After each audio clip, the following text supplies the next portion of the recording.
Hi. Okay, yeah, you had a question. Okay, so yes, I wanted to check on the meaning of Sangyanshilta. Okay, so Sangyanshilta is, this word is made up of Sam, Gyan, and Shilta. Sam means in its entirety or with, uh, and Gyan is knowledge. So Sangyanshilta, Shilta just means activity, process. So Sangyanshilta means with knowledge. So, we can translate it as, I mean, I've often translated it as wisdom.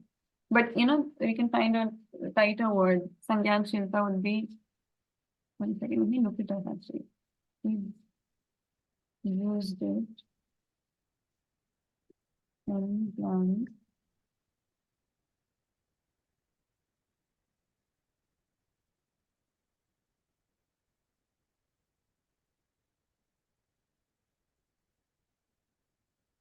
Sangyan Shilta, cognizance. Okay. So yeah, a technical word that we can use for it is cognizance. I've lost my window.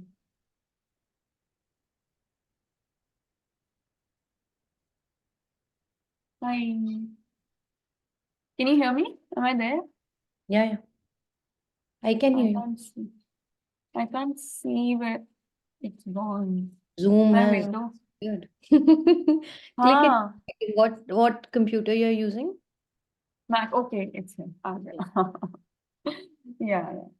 So yeah, Sangyanshilta, one could translate it as cognizance. So when one acts with knowledge, then one is acting with cognizance, taking cognizance of everything that is there. So there's Samvedanshilta and Sangyanshilta. Samvedanshilta is with sensitivity and Sangyanshilta is with knowledge. And these two together are Sanchetana, which is consciousness, human consciousness. So I can call it wisdom also, right? Yeah. Do I have to listen? So wisdom, I was actually hesitating to use again because I use wisdom also for Vivek, which will come up later, which is basically discretion, judgment. That is also wisdom. Essentially, all of these come together with knowledge being established in oneself. One has cognizance, and when one has cognizance, that makes one wise, because then we have judgment. Correct. A basis for judgment. Hi, Manjuji. Okay. Any questions from yesterday?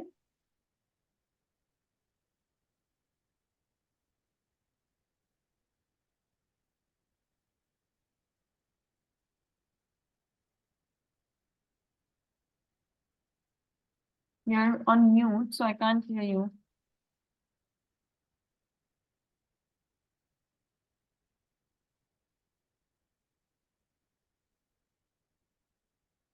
Any other questions, Vese Prachi, besides this? Okay. All right. So if there are no questions, let's start with Jeevan Vidya. Today we're going to start Jeevan Vidya, which is the study of the Jeevan. So Vidya means knowledge or a study or something. And this is where Baba starts, gets into the thick of things. Let me share my screen.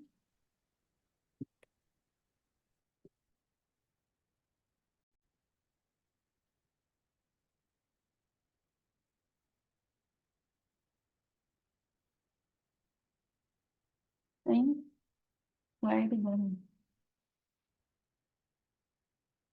Drishta, yeah, not Hello. shared. Got it. Jeevan Vidya. अब जीवन को मैं समझा हूं, आपको समझाने का प्रयास यहां से शुरुआत होता है। इस प्रक्रिया का नाम दिया है जीवन विद्या।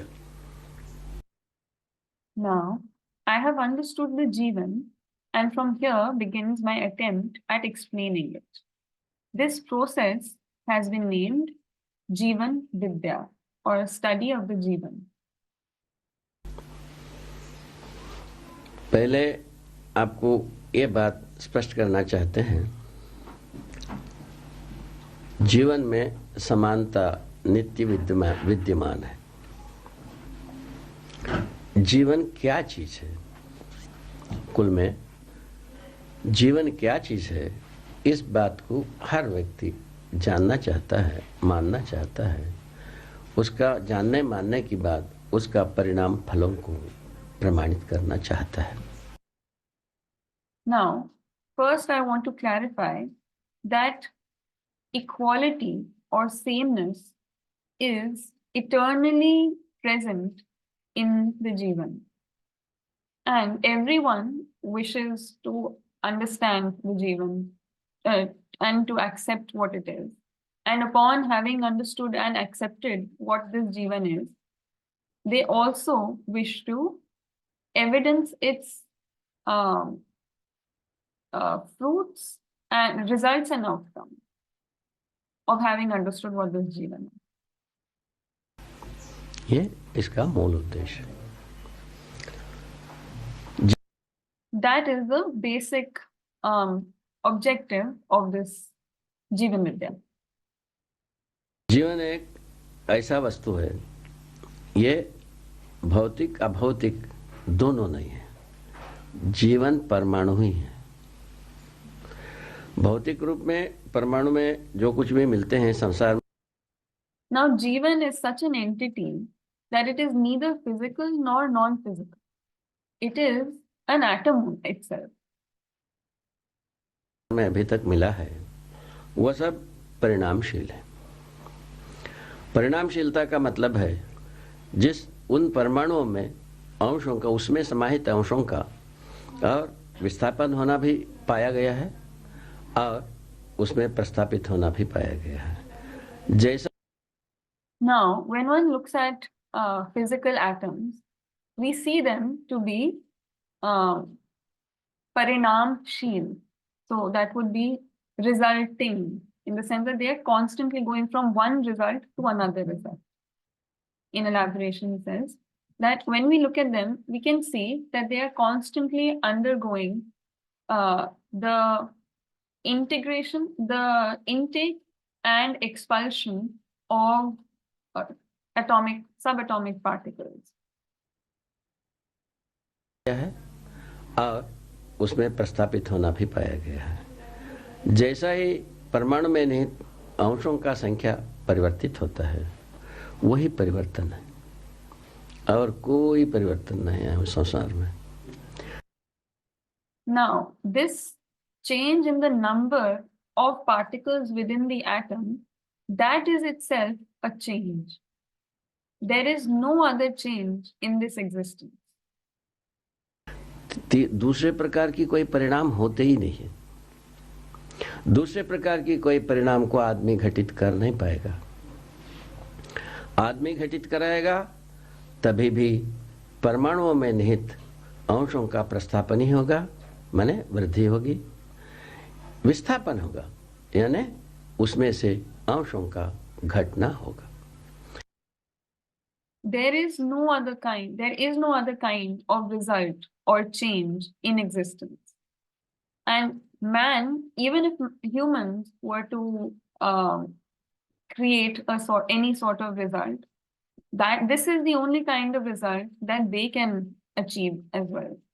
Either there will be an insertion of particles in an atom, that is, there will be an addition of particles, or there will be an expulsion of particles from the atom. That is, there will be a decrease in the number of atomic particles. This is the only kind of result that even humans will be able to achieve when they try to achieve any change or result. Yeah. So, Drishta, one thing here, he began with saying Jeevan na bhautik hai na abhautik hai. Basically, neither material, neither non-material. But isn't atom a material? So I'm just trying to understand. the contradiction which is coming in my mind. If we are calling Jeevan an atom, and from there I understand कि जो भी plus minus हो रहा है वो atom में हो रहा है, and that is the plus minus in existence also, like how movement in atom. But yes, isn't atom a physical thing in itself? Right. So he says neither is it physical nor is it non-physical. So then the question emerges, what do we mean by physical really? And in order to explain what this physicalness is, he is explaining this resultancy or resulting nature of the physical type of atoms. So he will go into what this bhautikta really means, what this physicality really means. And actually, physicality means a tendency to, for there to be an interaction, a physical interaction, that is a coming and going of particles. That itself is how he is conceiving of something which is physical. So it'll get clarified. I see as material is something which is tangible, something you can touch, right? It's material, like, or right. So when we touch something, what happens is that we are able to, the atoms in our body are able to detect the atoms in the other body that we are touching, right? So there is a physical exchange of some energies, even if not of some particles, but there is some physical interaction between the subatomic particles. That is what we touch, and that is all that our senses can really take in.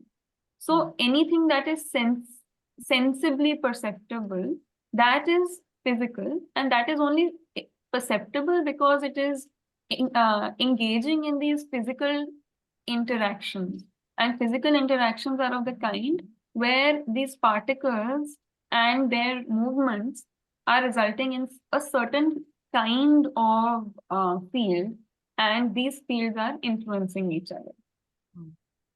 Right, so that is what physical is.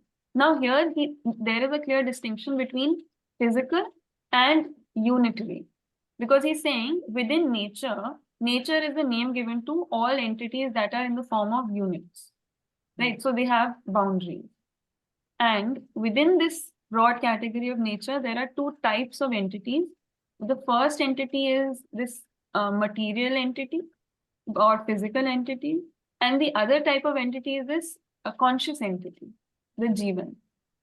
So there is a difference. So the Jeevan, while being a unit, while being a singular bounded entity, is yet not engaging in these physical interactions. That is the interactions of fields engaging with each other, coming and going and exchanging and influencing.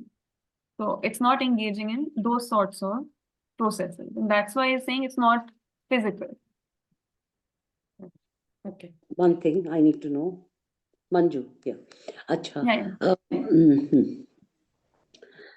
I heard you say, I didn't know which way you meant it, that there are several atoms in the physical realm. And Jeevan is one atom. Not physical. It is the same, the conscious atom. And it's one atom. Like the whole one of kind. Jeevan is one kind. Means there are several units, we're all the same. Right. So when he says that that samanta vidyaman hai, nitya vidyaman, he means all the Jeevan atoms that ever exist anywhere, they are all essentially eternally equal. But you can, just like he could literally see different atoms in Jeevan. No, so Jeevan is the name given to one atom. Just like, there is, so one type of physical atom is, say, the oxygen atom, right? Now, all oxygen atoms are identical. Similarly, there is one type of atom, which is the Jeevan atom, and all Jeevan atoms are identical. So you mean he could literally see one atom like Jeevan? Yeah. That's what he's going to describe now. Acha, which several of them are in one physical unit of ours. No. One is only. No. Yeah, so I am one Jeevan, you are one Jeevan, Prachi is another Jeevan. Yeah, but all of our atoms are identical. Your atom of Jeevan is single, one little piece. Yeah, one atom. Not, you don't have many of them clustered together to make one. No, one No. unit. Yeah. Thanks. He's going to describe it some more. So he's starting from the physical kind of atoms, and then we'll move on to where this conscious atom comes in.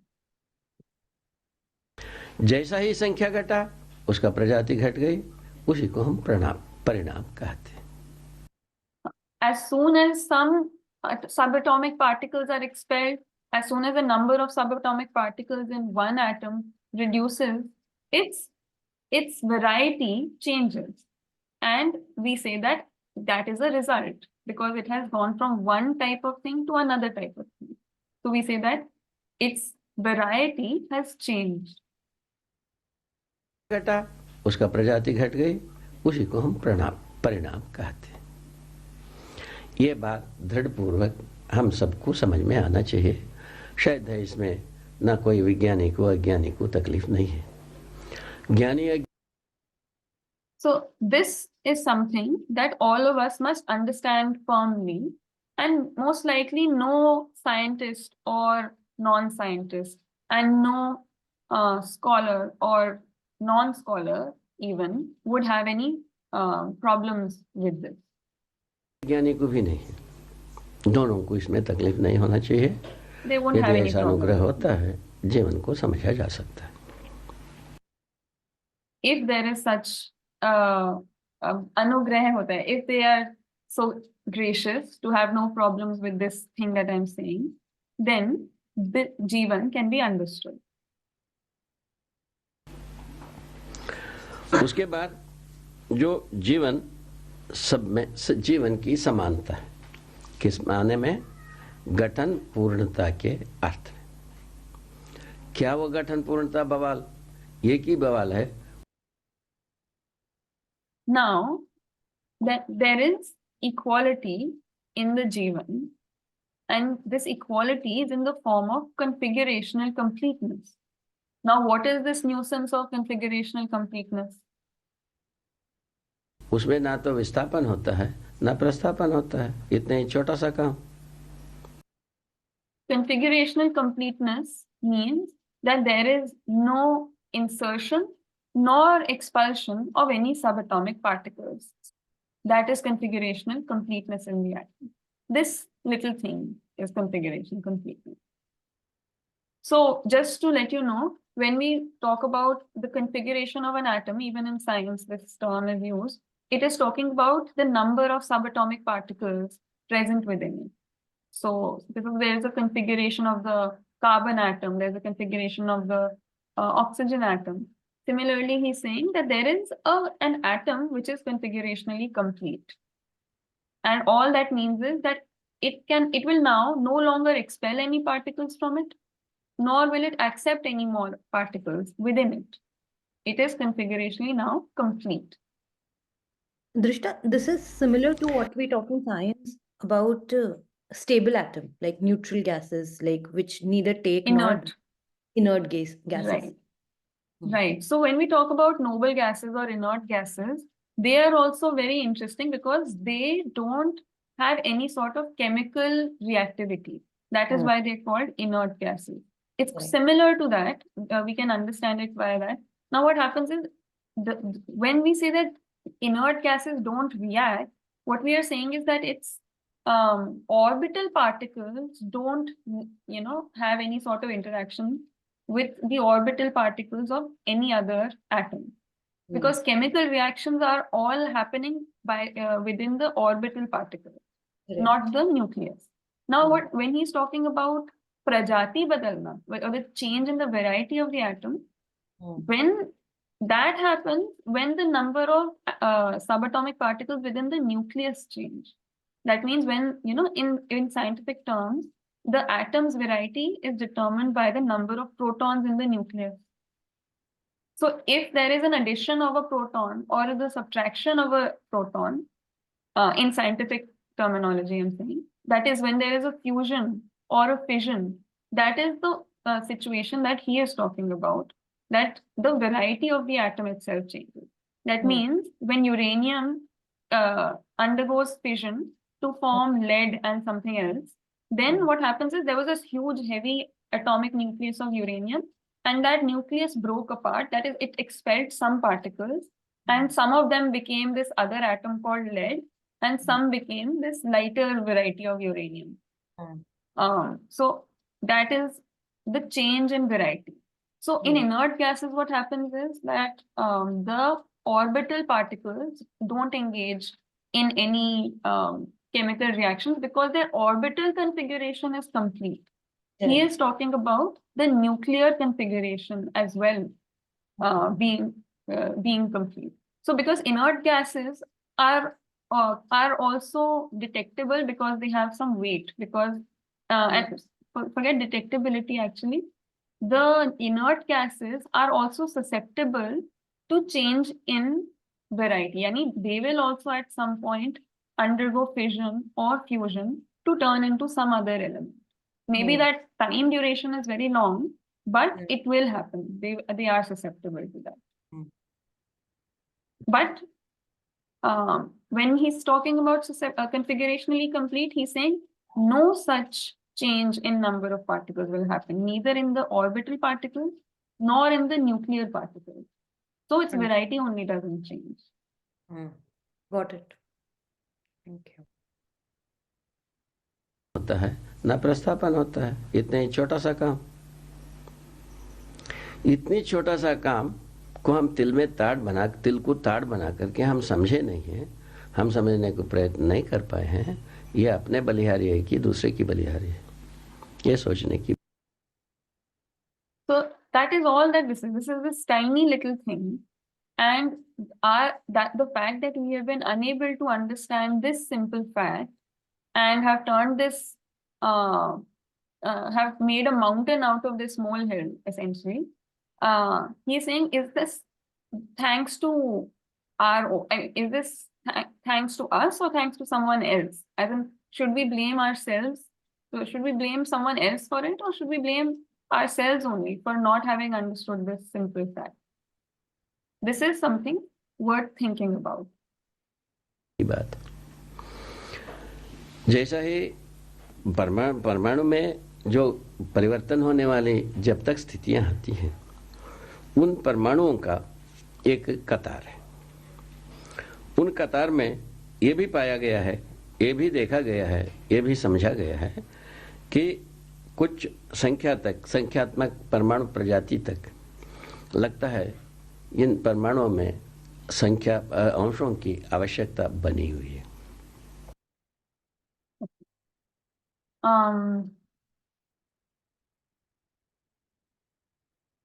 Sorry, I want to just.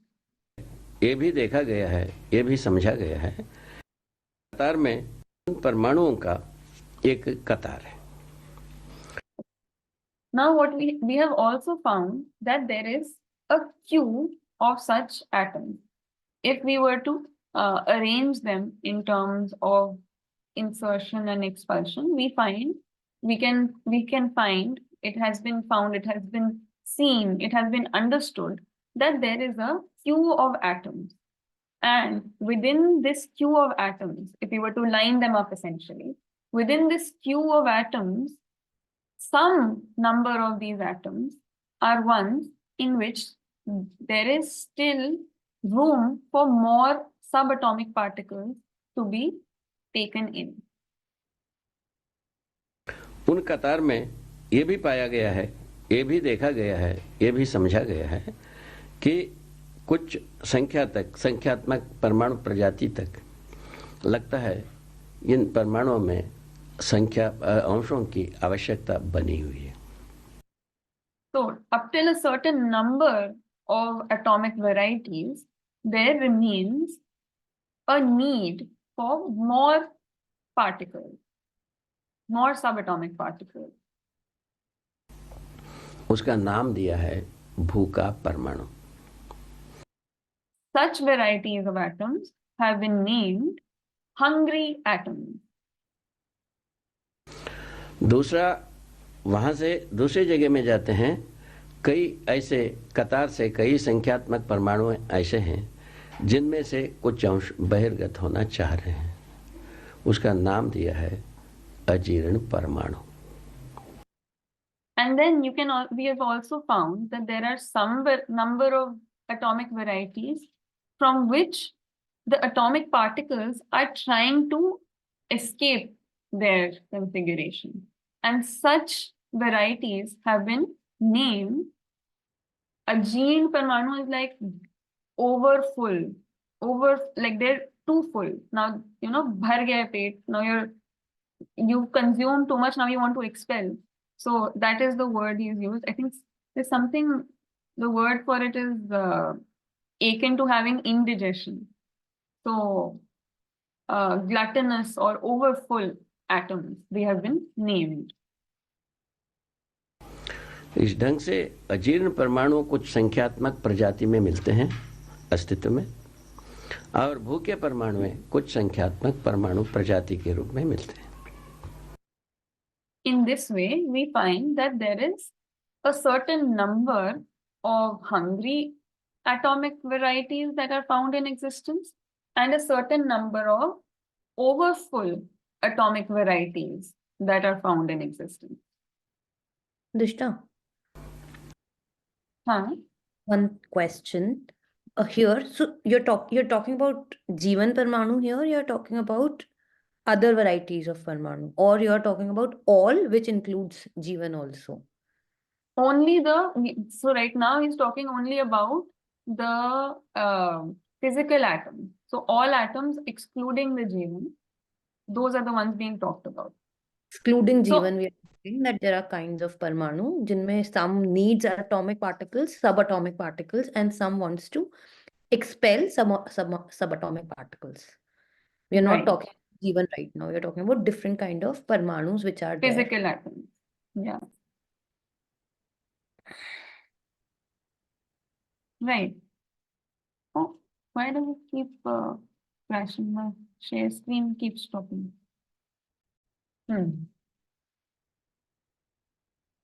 ये समझ में आता है।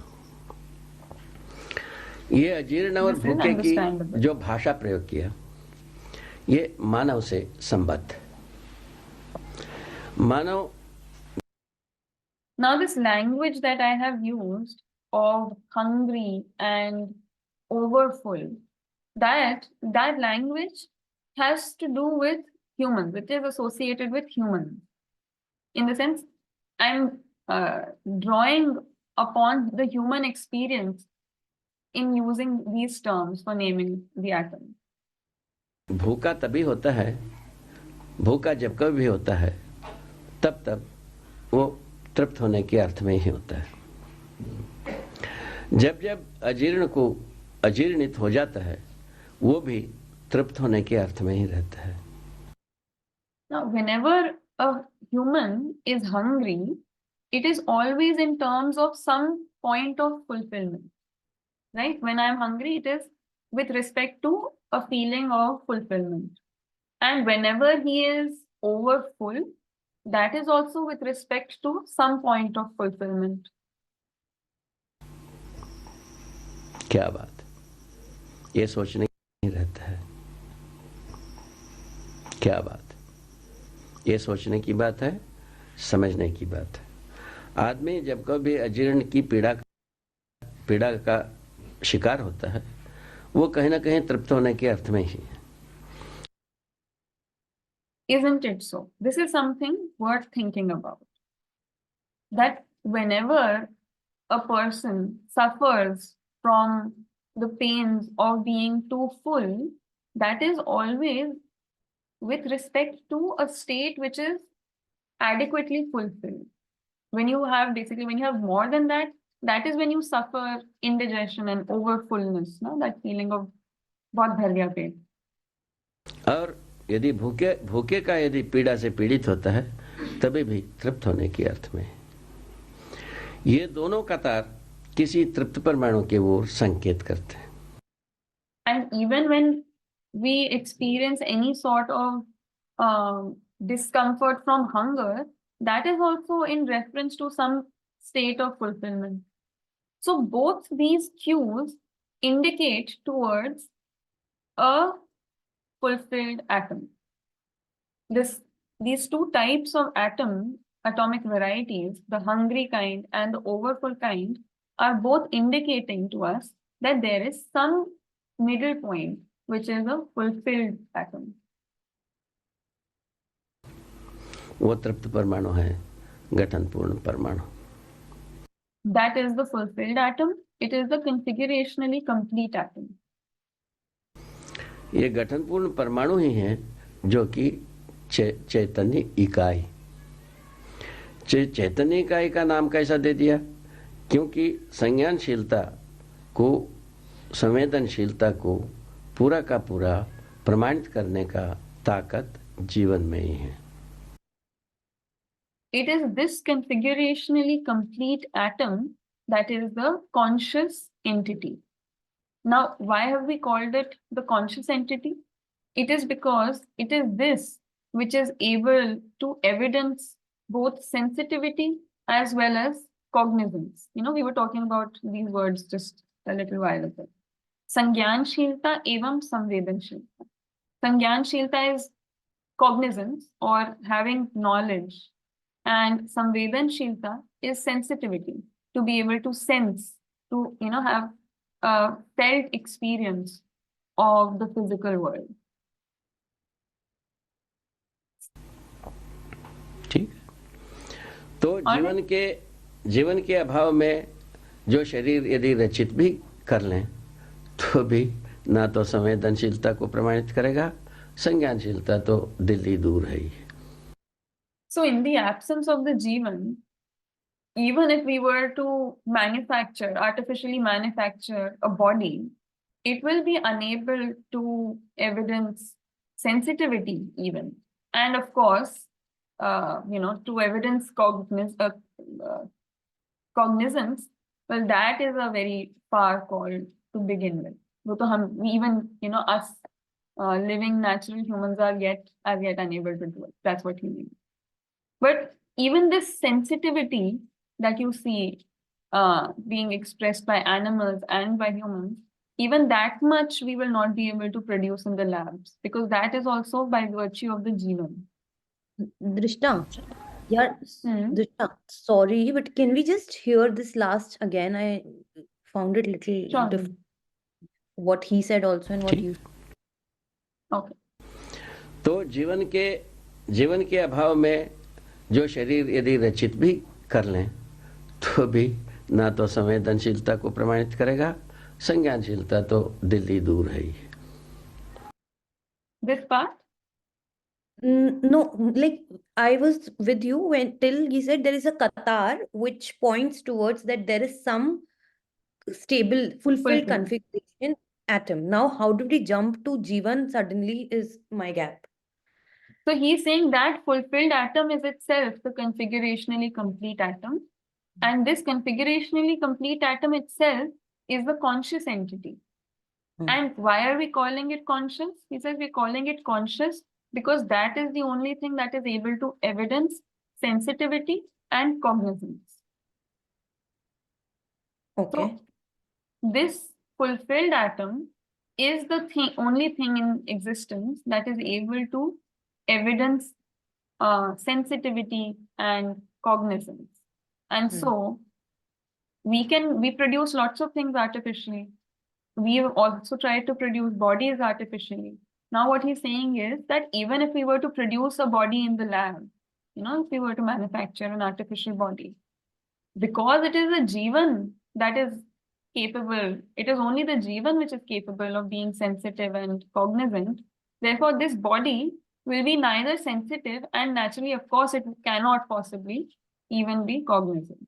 So, are we saying Jeevan is that fulfilled Parmanu? Yeah. So, Jeevan is the fulfilled atom. Jeevan is the configurationally complete atom. Jeevan is the conscious entity. All of these are different ways of describing the Jeevan. The name given to this entity is Jeevan. Okay. ठीक. तो जीवन के अभाव में जो शरीर यदि रचित भी कर लें तो भी ना तो संवेदनशीलता को प्रमाणित करेगा, संज्ञानशीलता तो दिल्ली दूर है ही। ठीक है, इस ढंग से मनुष्य संवेदनशीलता, संज्ञानशीलता, इन दोनों को प्रमाणित करने की क्रम में ही व्यवस्था में जीना बनता है, समग्र व्यवस्था में भागीदारी करना बनता है। In this way, the humans in the process of evidencing sensitivity and cognizance end up living in order as well as participating in the larger order. In the process of evidencing sensitivity and cognizance, humans, or the Jeevan running the human body, that is what we call human, is able to be an order in itself and is able to live while participating in the larger order. Larger orders are like the family, the society, etc., etc. छोटा सा काम, That is all this little thing. एक छोटी सी घाट है।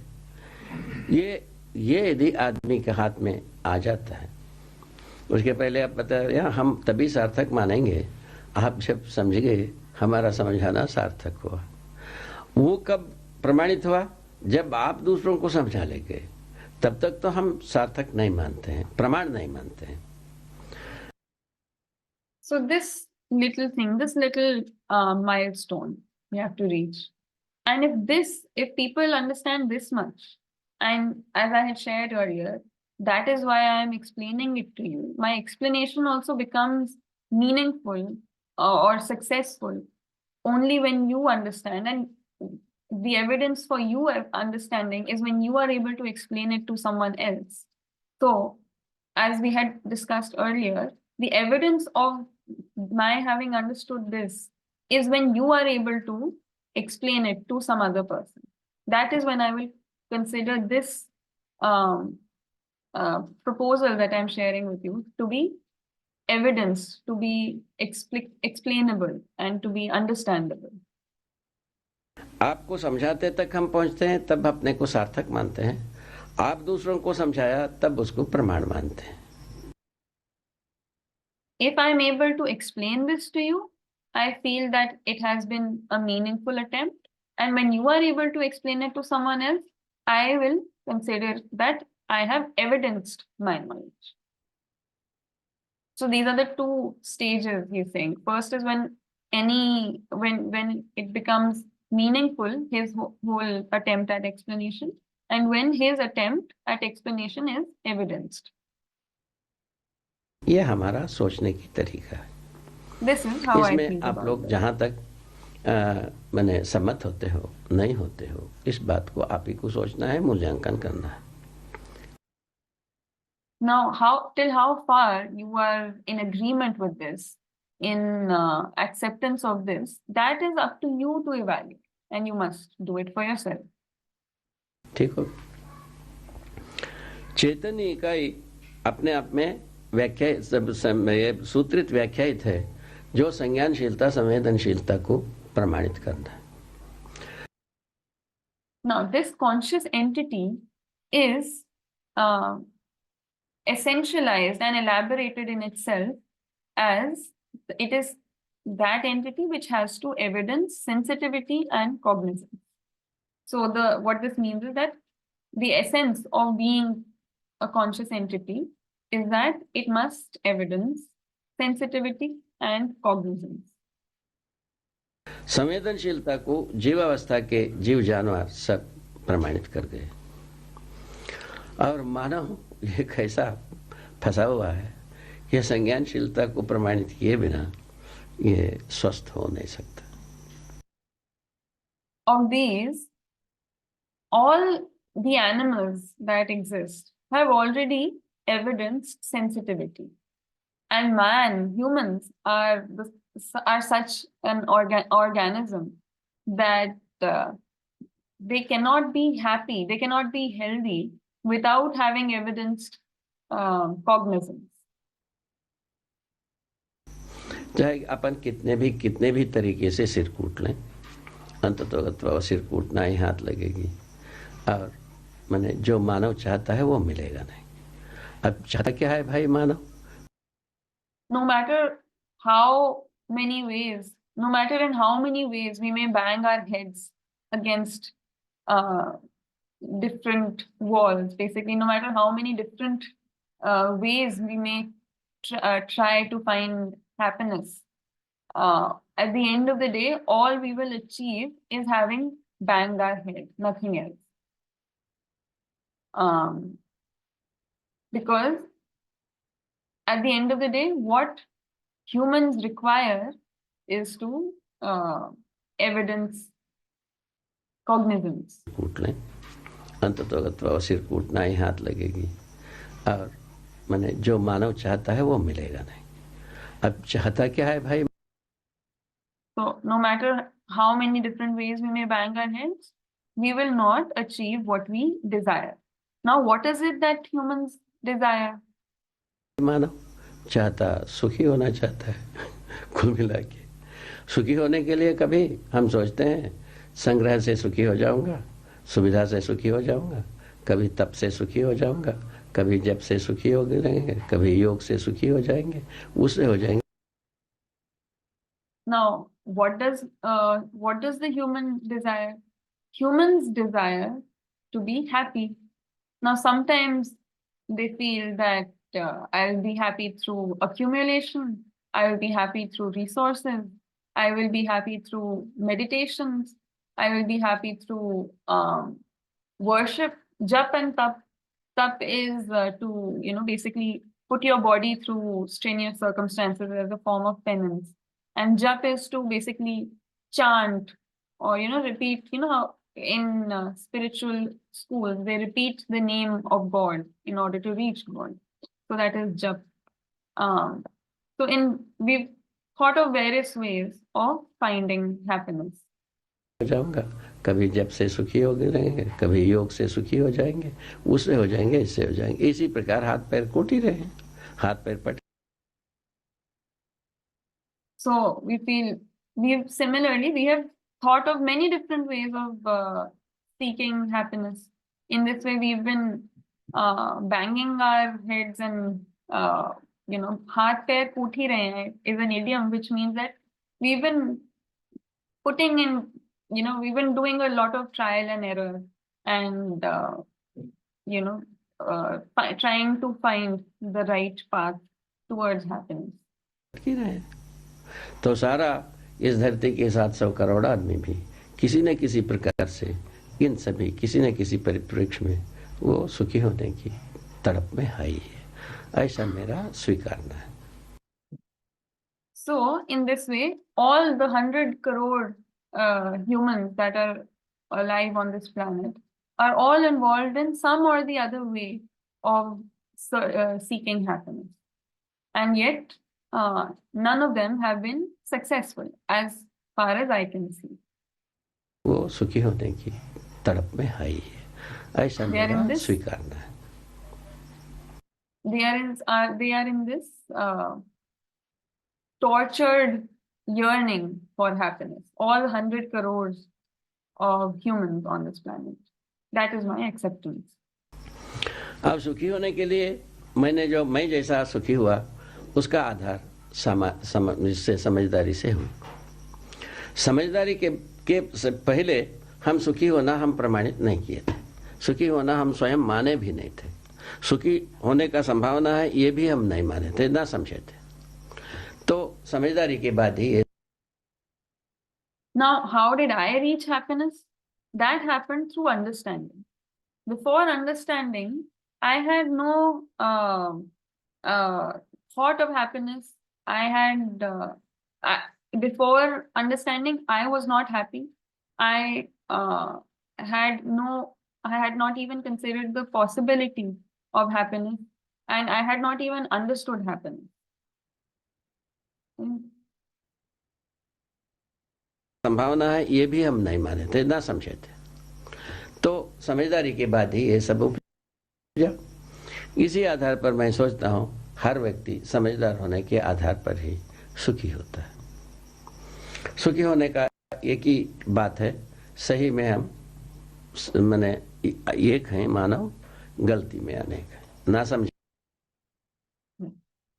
So it is only after understanding that I became happy and all of this came to fruition. And on this basis, I feel that each human can be happy.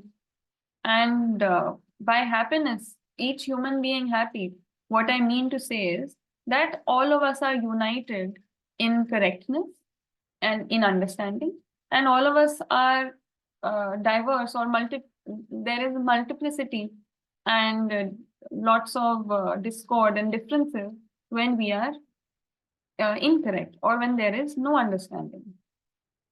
जिसे गलती होती है, सही से कोई गलती होने का चांसेस है नहीं। इस ढंग से हम एक वाक्य It is through a lack of understanding that we commit mistakes. When we have understanding, then there will be no mistake. में आ सकते हैं। इसके लिए समानता की वस्तु को पहचानने की आवश्यकता थी। तो इसमें कौन सा ऐसा चीज है तो सही को ले करके धारक वाहक बन करके दौड़ता है,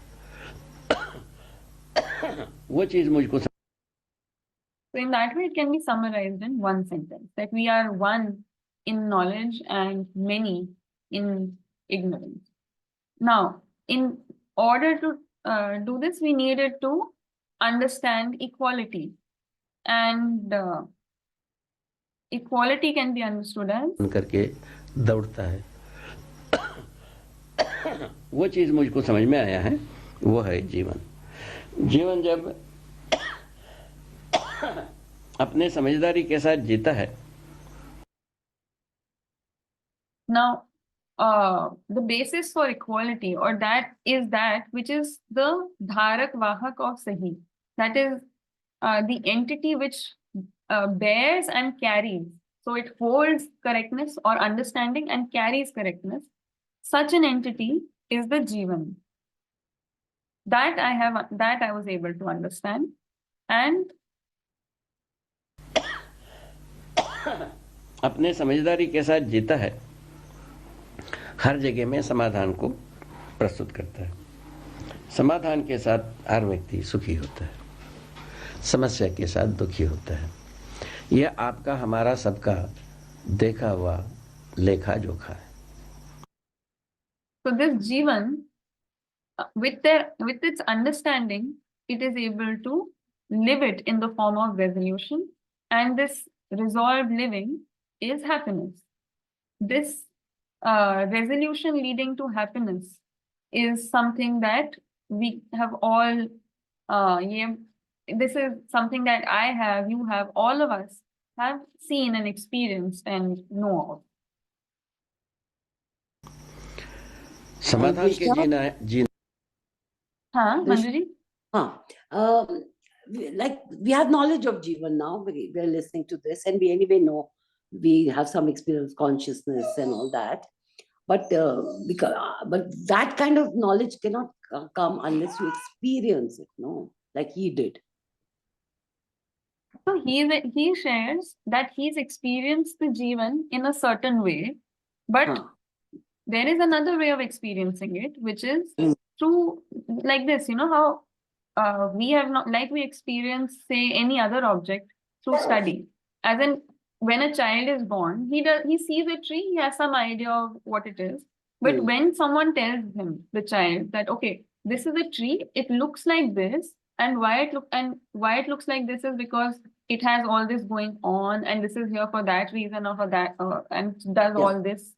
And so someone comes and tells the child all of these things, and when the child understands this, that is when his experience of the tree also changes. Okay. Right. But in the So we case of the experience tree- through knowledge. Yeah. So in the case of the tree, he can relate to it because he can see it also, no? Yeah. With his eyes, with his, that power of the eyes, he can see the tree.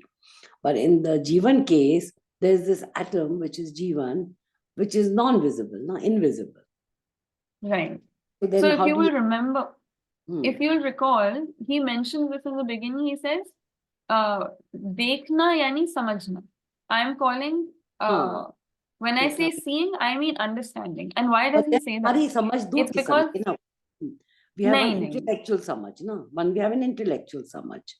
So that is all he's talking about. And one Dekhne is, se, when he's saying, हाँ. When you say love, say, what is love? Okay, love is when you feel concern, blah, blah. But only you experience love, then you know what love is, no? For example, So like that is however much you when can we talk about love, you don't know what love is or, fear is unless you experience it. It cannot be described in any way, no? In yes, that's what he's saying.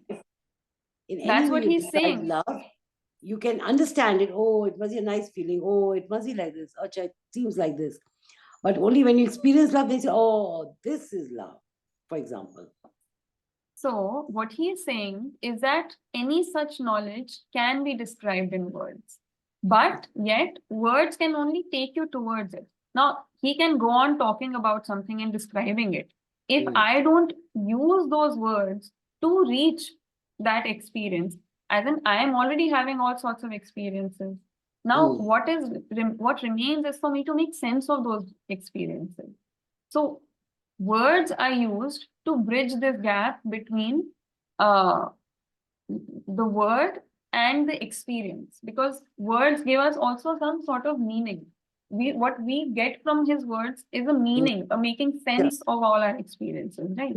So maybe I've experienced love. No matter how much you explain it, unless I really engage with what you are saying, I will not be able to understand that, oh, you are talking about the same thing that I have experienced.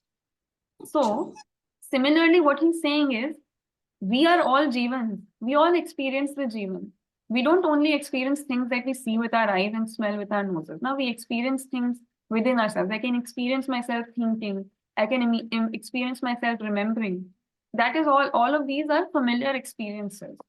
What he is doing is, he is helping us make sense of that experience and helping us register what all these experiences mean and imply when we put them together. Okay, we'll try. So, I'll try. That is why he's saying कि मैं तो केवल बता सकता हूँ. I can only tell you. You have to verify and see this within yourself. But It's isn't like that saying, the toughest part? Isn't that the real catch in Samadhi? Mein, that's why people have to go to Samadhi to experience it. No. No. Samadhi, he is not advocating Samadhi anywhere. I know. In fact, in Samadhi, you don't experience anything. That is a state of lack of complete experience. Right. It is like saying, I am pointing to a tree, but in order for you to see the tree, you need to look there and register. You know? Okay, chalo, I'll see. Okay, let's see. Okay. Okay. One more thing, he said that we all experience, like right now what we were saying when we stopped, a samadhan based life, we all have experience of. Am I right? Not quite. He says that what we have experienced is that when there is resolution, there is happiness.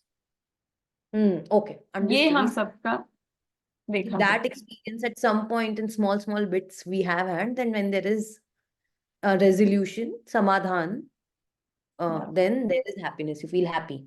Yeah. Okay. नहीं है समझदारी का मतलब. देखा हुआ लेखा जोखा है. समाधान के जीना ही है समझदारी का मतलब. ये बनता. Living with resolution is the meaning of understanding. समझने वाला वस्तु जीवन है. वो भी जीवन कहा, मानव शरीर को चलाता हुआ माने जीवन. आप हम कुछ भी बैल को, गाय को, भैंस को जो कुछ भी सिखाए, वो सब संवेदनशीलता के अर्थ में है.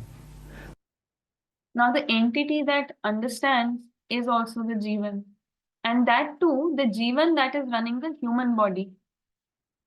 All that we have taught to bulls and cows and dogs and all other animals, all of that was taught on the basis of sensitivity or sensibility, that through the senses.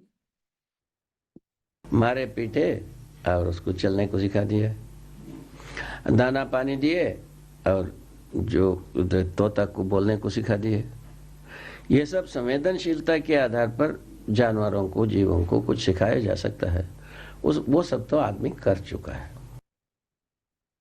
So if we hit it and scare it, we can teach the bull to move, to walk ahead. If we feed it and give it water, then we can teach the parrot to speak. In this way, whatever can be taught to animals, whatever training can be given to animals on the basis of sensitivity or sensibilities, uh, that is, sense, all that. So because food and water as well as hitting and all that is happening through their sense organs. That's what I'm calling sensitivity. All this training that can be given to animals is only through sensitivity, their sensitivity. And all that humans have already accomplished. उसमें कोई खास बात नहीं। Nothing special अब about आदमी that. स्वयं क्या कैसा एक दूसरे को समझाया जाए? ये मार पीट करके तो किसी को कोई ने समझा नहीं पाया।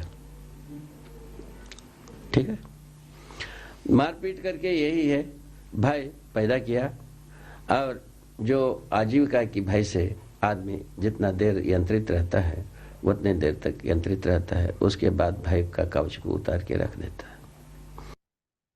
Now, how do humans teach each other? When we have tried to teach humans each other through sensitivity, that has ultimately not worked. What he says is that we have tried to use this sort of training mechanisms for humans. We have tried to instill fear in humans and to instill the fear of their livelihood in humans. And for as long as that fear remains, the person is governed by that fear and continues to work. But after some point, even that fear sort of disappears, it evaporates, and he puts that fear aside and is no longer governed by that fear, even for his livelihood. ये तो नीति विधि से ये पाए गए, आज जिसको हम भयभीत करके अपने आजीविका। Another thing I said was, no one has been able to and no one can explain or teach other humans forcefully through sensitivity. That is through force, fear or greed. पाए गए, आज जिसको हम भयभीत करके अपने आजीविका को सुगम बनाने के लिए, उनके आजीविका के भरोसा दिलाने के लिए हम जितने भी भयभीत किया, वो कुछ दिनों बाद वो सब टूट फूट गया। इसका गवाही है विगत में गुजरी हुई दास युग में दिया गया यंत्रणाएं, भोगा गया यंत्रणाएं, और उसके बाद दास युग से मुक्ति होना भी इतिहास में अंकित है। So this is testified. The testimony to this is history itself. This is the niyati vidhi. This is the way of destiny, that at the end of the day, humans can no longer be governed by fear, and it is testified by history that we have undergone. It has been written about that we have undergone the tortures of the era of slaves, the period of slavery, and yet we have overcome that. And at some point, we became freed of the tortures of slavery because people chose to no longer be governed by that fear of livelihood. बाद दास युग से मुक्ति होना भी इतिहास में अंकित है। That is also इस ढंग written about, testified by history. से हम इस बात की मूल्यांकन कर सकते हैं, तो हम भयभीत करके कोई सही जगह में जाने की जगह नहीं है। यदि जगह है तो संवेदनशीलता की जगह में है। संवेदनशीलता में भय और प्रलोभन होता ही। So this allows us to evaluate the fact that fear or instilling fear in people leads us to no real point of success or to no real point of goodness. If it leads us anywhere, it leads us towards sensitivity. And this sensitivity itself is limited within fear and greed. Drishta? Anything? Yes, Mhm. should we stop at 7:35? Just time check. Okay. Yes. Okay, sorry, thanks. You can pause here. If you have anything to say or anything to ask. No, quite clear. Yes. Only thing, broader question, which I am hoping to get answered only, is that fulfilled Jeevan atom, then why is human after that fulfilled state is like this, Hmm. is something which, is my big question from today, which is not in general for you, but Yeah. to figure out that answer through the Right. more of what he says. Right. That's an important question to have because that is the crux of Madhya's darshan. So it is going to be discussed in much more detail. Okay. It Manjari? looks one needs to really Huh. contemplate on all this, no? Yeah. मतलब, Okay. Yeah. There's a lot of familiar information, but it's given from a very unfamiliar, from a very different angle, from a different orientation. So, yeah, one needs to readjust one's frame. One has to to- unlearn, I think. The mind has to go for a while. Yeah. The Just, older- step into this other way of looking at the same thing that we've looked at all this Hmm. time. Yeah. Okay. Okay, Getting then. very, very interesting. Today was the most interesting. Yeah, it will just keep getting more interesting from here. Okay. Okay. See you tomorrow then. We would say today we are in chapter what? So Is this there something is like a chapter? it's not really in chapters, but we've Hmm. started the video numbered 3, Hmm. and we've started the part that is on Jeevan Vidya because this is Hmm. a recording from a workshop he took. We can Hmm. say that this is part 3. The first part was his background, his history, and what led him towards this. Then the second part was an overview of what this knowledge system What is his and what book he is, went what about. his books and all that, and write-ups. Yeah. Is the Yeah. Jeevan. And his achievements through this, like what he attained. And now he digs into what the Jeevan is. So this is, you could say, part 3. Okay. ठीक है. Thank you. Okay, thank you. I hope you're not getting Bye. bored. Never, no, I don't get bored with this. Okay. You don't sound bored, Or, but you no, must no, have no, done. I'm never bored with this. Okay. It's always, he mentioned, no, कि सब चमत्कृत होते हैं, जिससे इसका पता लगता है. So it's always quite amazing. Ah. Okay. All right. night. Good night. Good night.